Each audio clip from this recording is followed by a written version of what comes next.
ঘৰটো খালি চফা কৈ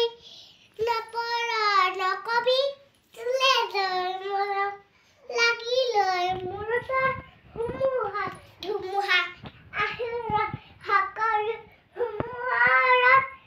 ঘৰটো চফা কথা পৰা বেয়া নকবি তই ঘৰটো চফা কথা মৰা বেয়া নকবি তই ঘৰটো চফা কথা কেলে সৰস্বতী পূজা কালে তই বেয়া কৰিলে টানি অকৰ যা